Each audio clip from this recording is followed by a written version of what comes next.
నమస్తే, నేను సిరి. ఏపీ వరదల్లో అయితే స్లీపర్ సెల్స్ ఉన్నారని చెప్పేసి మనకి వార్తలు వస్తున్నాయి. దానికి నాయకత్వం వహించింది కూడా సిఐడి చీఫ్ సునీల్ గారు అని చెప్పేసి మరి కొన్ని వార్తలు అయితే వస్తున్నాయి. ఇందులో ఎంతవరకు వాస్తవం ఉంది ఏంటి అనేది మనకు వివరించడానికి మనతో పాటు ఉన్నారు ప్రముఖ senior journalist, political analyst CS Rao గారు. నమస్కారం. నమస్తే.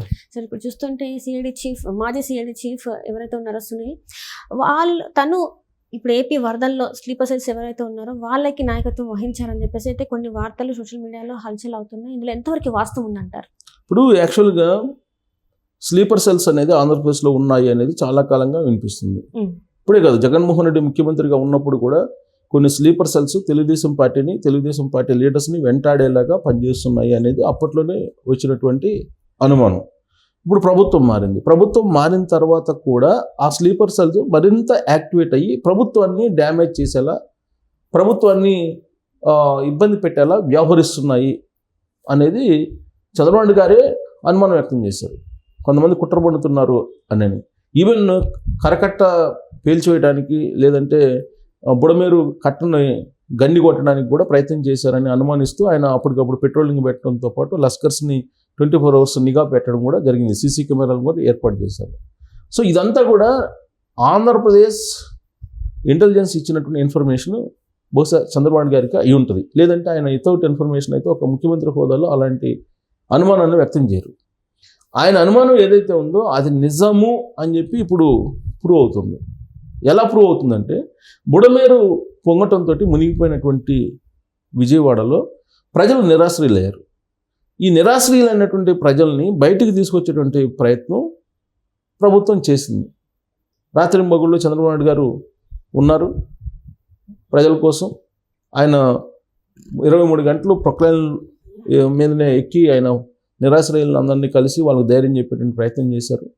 దాదాపు ఒక 4-5 రోజులు నీళ్ళల్లో ఉండటంతో ఆయన పాదాలు కూడా బొబ్బలు పోయి చితికిపోయినాయి ఆయన పాదాలు. అవి సోషల్ మీడియాలో కూడా అవి ఫోటోలు వైరల్ అవుతున్నాయి.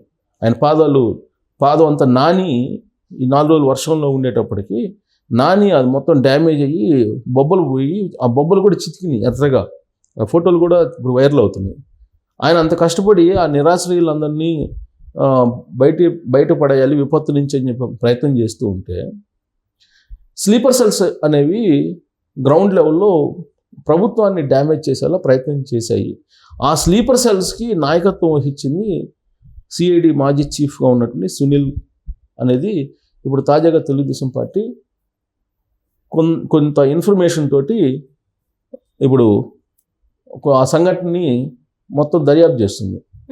ఎలాగనంటే, ఈ వరదలు వచ్చిన వెంటనే ఎవరు హడావుడిలో వాళ్ళు ఉన్నారు. ప్రభుత్వం మంత్రులందరూ కూడా ఒక కరకట్ట మీద ఉండేవాళ్ళు కొందరు, గండి పడిన దగ్గర కొందరు, ఈ జనాలు నీళ్ళలో కొట్టుకోబోతే కనుక వాళ్ళని ప్రాణాల నుంచి రక్షించే వాళ్ళు కొందరు, ఇలా ప్రాణ నష్టం తగ్గించాలి అనేటువంటిది ఒక ప్రయత్నం తొలి రోజుల్లోనే. ఆ రోజు వరద వచ్చిన రోజుల్లో ప్రాణ నష్టం తగ్గించాలి, ఆస్తి నష్టం తర్వాత సంగతి, ప్రాణ నష్టం తగ్గించాలనే ప్రయత్నంలో దాదాపుగా సక్సెస్ అయ్యారు. లేదంటే చాలా పెద్ద ఎత్తున ప్రాణ నష్టం జరిగి ఉండేది. ప్రభుత్వం చెప్తున్న దాని ప్రకారం 35 మంది 36 మంది చనిపోయారు. కానీ జగన్మోహన్ రెడ్డి దాన్ని ఒక 60 మందికి 70 మందికి అలా లెక్కేస్తున్నాడు ఆయన. సరే, ఆయన లెక్కలు ఆయన ఎన్ని వేసుకున్నా అఫీషియల్గా ప్రభుత్వం ఇచ్చినటువంటి డేటానే దానికి బెంచ్ మార్క్ అవుతుంది. సరే, ఎట్టకేలకు దాన్ని ప్రాణ నష్టం అనేది తగ్గించగలిగారు. అయితే ఇక్కడ ప్రభుత్వాన్ని బద్నాం చేసేందుకు కొన్ని స్లీపర్ సెల్స్కి నాయకత్వం వహించి ఆ స్లీపర్ సెల్స్ని ఆ వరద ప్రాంతాలకు పంపించాడు సునీల్ అనేది ఇప్పుడు తెలుగుదేశం పార్టీ అనుమానిస్తుంది. దానికి సంబంధించిన ఆధారాలని సేకరిస్తుంది. ఎలాగంటే, గతంలో ఐపాక్కి సంబంధించిన టీం ఉండేది. ఈ ఐపాక్కి సంబంధించిన టీం ఏం చేసేదంటే, జగన్మోహన్ రెడ్డి ప్రభుత్వం అద్భుతంగా ఉంది, పరిపాలన బాగుంది అని చెప్పేసి పబ్లిక్లో వాళ్ళే తిరుగుతూ, వాళ్ళే సోషల్ మీడియాలో మాట్లాడుతూ ఆ వీడియోస్ని పెట్టేవాళ్ళు. అలాగే జగన్మోహన్ రెడ్డి అప్పట్లో పారిశ్రామిక సదస్సులు పెడితే వీళ్ళే బ్లేజర్ వేసుకొని, వీళ్ళే కోట్ వేసుకొని, వీళ్ళే పారిశ్రామికవేత్తల్లాగా వెళ్ళేసి ఒప్పందాలు కుదుర్చుకొని, జగన్మోహన్ రెడ్డి పరిపాలనలో ఇన్ని కోట్ల రూపాయల ఒప్పందాలు కుదిరిని పారిశ్రామికవేత్తలతో అని చెప్పుకున్నటువంటి సందర్భాలు కూడా ఉన్నాయి. ఆ ఫోటోలు కూడా అప్పట్లో బయట పెట్టారు తెలుగుదేశం వాళ్ళు. సరే, ఇప్పుడు జగన్మోహన్ రెడ్డి ముఖ్యమంత్రిగా దిగిపోయారు. ఇప్పుడు తెలుగుదేశం పార్టీ ఉంది, చంద్రబాబు నాయుడు గారు ముఖ్యమంత్రిగా ఉన్నారు.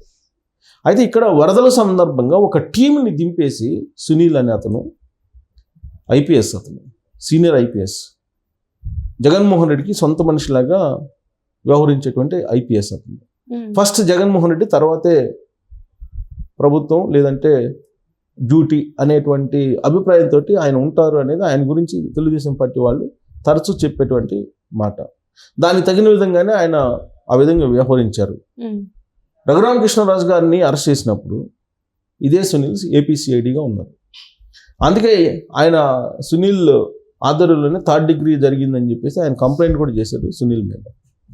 ఆయన రిజర్వేషన్, ఎస్సీ రిజర్వేషన్ తోటి ఐపీఎస్గా ఎన్నికయ్యి ఐపీఎస్గా విధుల్లో చేరి ఆ తర్వాత క్రిస్టియన్గా మారి ఈ క్రిస్టియన్ లాబింగ్లో జగన్మోహన్ రెడ్డికి దగ్గర అయ్యారు ఆయన అనేది తెలుగుదేశం పార్టీ వాళ్ళు చేస్తున్నటువంటి ఆరోపణ. ఇప్పటికీ కూడా జగన్మోహన్ రెడ్డి సొంత మనిషిలాగా ఈ ఏపీసీఐడి మాజీ చీఫ్ సునీల్ వ్యవహరిస్తుంటారు ఐపీఎస్ అనేది. ఇప్పుడు ఈ ఐపీఎస్ని కానీ సీతారామాంజనేయులు ఐపీఎస్ని కానీ లేదా సునీల్ని కానీ లేదంటే సంజయ్ని కానీ ఇలాంటి వాళ్ళు కొంతమంది ఉన్నారు. దాదాపు 16 మంది ఐపీఎస్లు వీళ్ళని డీజీపీ ఆఫీస్లో రిపోర్ట్ చేయమని చెప్పి ఉదయం సాయంత్రం తంబేసి వెళ్ళండి అని చెప్పారు. డ్యూటీస్ వాళ్ళకి అప్పచెప్పాల. కారణం ఏంటంటే వాళ్ళందరూ జగన్మోహన్ రెడ్డికి సంబంధించిన పర్సనల్ ఐపీఎస్ఎల్ లాగా వ్యవహరిస్తున్నారు, జేపీఎస్ఎల్ మాదిరిగా జగన్ పోలీస్ సర్వీసుల మాదిరిగా వ్యవహరిస్తున్నారు అనే అభిప్రాయం ఇప్పుడున్నటువంటి ప్రభుత్వంలో ఉంది. అందుకే వాళ్ళని పక్కన పెట్టేశారు. పక్కన పెట్టినప్పటికీ కూడా వాళ్ళు ఏం చేస్తున్నారు, ఆ 16 మంది డ్యూటీకి కరెక్ట్గా రాకుండా ఎలహంకా ప్యాలెస్లో వీకెండ్స్లో అక్కడ పార్టీలు చేసుకుంటూ మిగతా రోజుల్లో ఇక్కడ ఉండేటువంటి ప్రభుత్వాన్ని డ్యామేజ్ చేసేలాగా వాళ్ళకు ఉన్నటువంటి నెట్వర్క్ను ఉపయోగిస్తున్నారు అనేది ప్రభుత్వం యొక్క అనుమానం.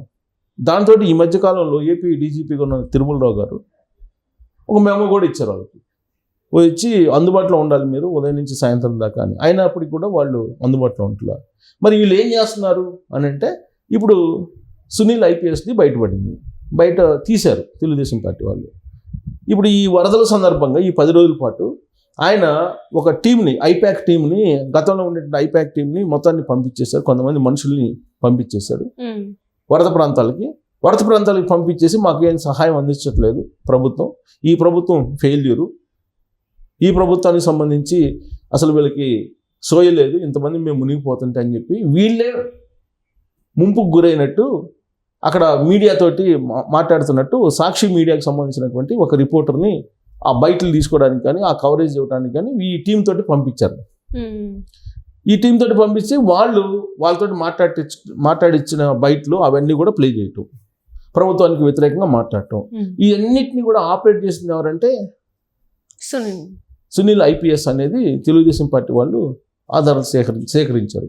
సో ఈ సునీల్ ఐపీఎస్ ఈ టీంను అందరిని పంపించి ఈ విధంగా మాట్లాడిన అని చెప్పేసి మాట్లాడిస్తూ ప్రభుత్వానికి వ్యతిరేకంగా సహాయ కార్యక్రమాలు అందలేదు, మాకు టైంకి ఫుడ్ అందించలేదు, తర్వాత ఈ బుడమేరు పొంగడానికి కారణం చంద్రబాబు నాయుడు, అక్కడ చంద్రబాబు నాయుడు 2-3 రోజుల నుంచి జాగ్రత్త పడినట్టు మేము ఈ ప్రమాదంలో చిక్కునే వాళ్ళం కాదు, చంద్రబాబు నాయుడు అవగాహన రాహిత్యం కారణంగానే ఇదంతా జరిగింది, అక్కడ డైవర్షన్ ఛానల్ గేట్లు ఎత్తలేదు, 2 రోజుల క్రితమే గేట్లు ఎత్తినట్టయితే మేము మునిగాళ్ళం కాదు. ఇలా వీళ్ళకి ఒక ఫీడ్ ఇచ్చేసి, ఒక కంటెంట్ ఇచ్చేసి, ఈ కంటెంట్ని వాళ్ళ చేత ఇచ్చి ఆ మాట్లాడినటువంటి కంటెంట్ని సొంత మీడియాకి, తర్వాత కూల్ మీడియాకి పంపించడం ద్వారా ప్రభుత్వాన్ని డ్యామేజ్ చేయాలి, ప్రభుత్వాన్ని బదనాం చేయాలి, వీళ్ళంత వరకు చంద్రబాబు గారి ఇమేజ్ని తగ్గించాలి అనేటువంటి ఒక లక్ష్యాన్ని పెట్టుకున్నారు. ఆ లక్ష్యాన్ని చేరడానికి ఆంధ్రప్రదేశ్ మాజీ సిఐడి చీఫ్ ఎవరైతే సునీల్ ఉన్నారో, జగన్మోహన్ రెడ్డి వీరభక్తుడు, ఆయన ఉపయోగించారనేది తెలుగుదేశం పార్టీ వల్ల అనుమానం. దానికి సంబంధించిన ఆధారాలు సేకరిస్తున్నారు. ఈ ఆధారాలను ప్రూవ్ అయితే ఆయన డిస్మిస్ చేసేటువంటి అవకాశం కూడా లేకపోలేదు సునీల్ని. ఇప్పుడు ఉన్నటువంటి ప్రభుత్వం ఆధారాలు సేకరిస్తుంది. ఈ స్లీపర్ సెల్స్ని ఖచ్చితంగా ఇతను మూవ్ చేశాడు అని చెప్పి అనుమానిస్తుంది. బట్ మూవ్ చేశారు అని చెప్పి కనుక 1-2 ఆధారాలు దొరికితే కనుక ఖచ్చితంగా ఈ సునీల్ డిస్మిస్ చేసేటువంటి అవకాశం కూడా లేకపోలేదు. ఆ డిస్మిస్ కనుక చేయకపోతే మిగతా ఐపీఎస్లు ఎవరైతే ఉన్నారో ఇప్పుడు వాళ్ళు కూడా హద్దు మీరేటువంటి అవకాశం ఉందని చెప్పి ఈ ప్రభుత్వం భావించడంలో తప్పు కూడా లేదని చెప్పి మనం విశ్లేషణ చేసుకోవచ్చు.